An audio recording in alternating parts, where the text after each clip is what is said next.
Welcome back. The COVID-19 pandemic has been tough on a lot of people. Tomorrow's Perspectives with Eric Reynolds talks about dealing with feelings of grief. Eric is here with a preview of this, and this goes to anyone who is dealing with grief at any time, and we know so many people are.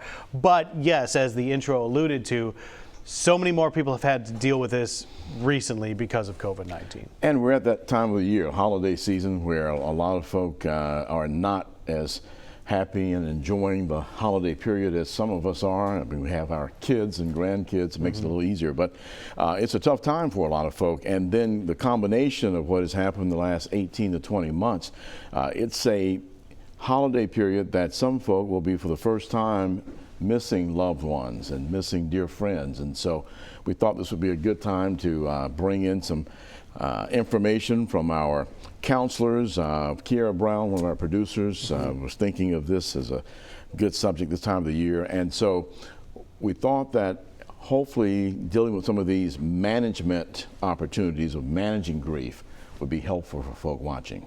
So let's talk about who are you bringing in to talk with, and kind of what do you discuss during this conversation? Well, one of our counselors is a mental health therapist, and so she's dealing with issues every day among her clients, where they're looking at how they address these different things that are going on in their lives.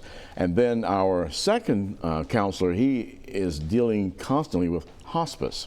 So the issue of life and death, and how does the family as well as the person who is dealing with it at that time, how they're going through. And so in their therapeutic ways, they have different stages of how things are addressed, different steps, and also some basic things for any of us to where it may be a way to unlock those feelings and emotions, to be able to talk to someone. And it doesn't always have to be a licensed therapist, because sometimes you may just need someone you can talk to who will listen attentively. Well, not only that, you may need someone who you can talk to, but if someone is reaching out to you and they're going through this tough time, you want to be able to find the right words as to how to respond to someone. That's very true, because sometimes you feel maybe on the spot of, well, what exactly should I say and handle this?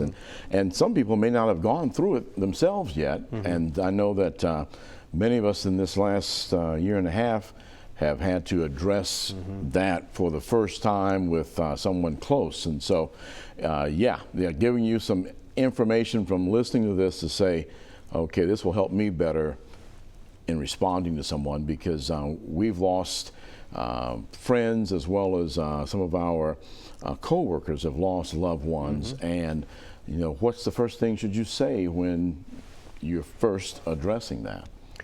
A tough topic, especially during this time of year, but especially needed this time of year for those who have gone through it. So if you would like to watch this Perspectives, and we hope you do, regardless of your situation, because as we mentioned, this can apply to all who have or will deal with this in the future. When can they do so? Yeah, please join us tomorrow morning at 8:30 right here on Fox 10. And of course, if you miss it, some great information available. Go back to it on our website or our YouTube channel to hear more about this. And both of these counselors are available for taking clients, and so it may open the door. In fact, one of our producers, in hearing one of the interviews, really felt that this is a person that I could talk to if I needed to. So. Great. Very reassuring. Help is out there. Yes. There are ways out there to help you cope and deal with what you're going through. You can learn more about it tomorrow on Perspectives. Eric, thank you so much. Thank you, Joe. All right, Chelsea.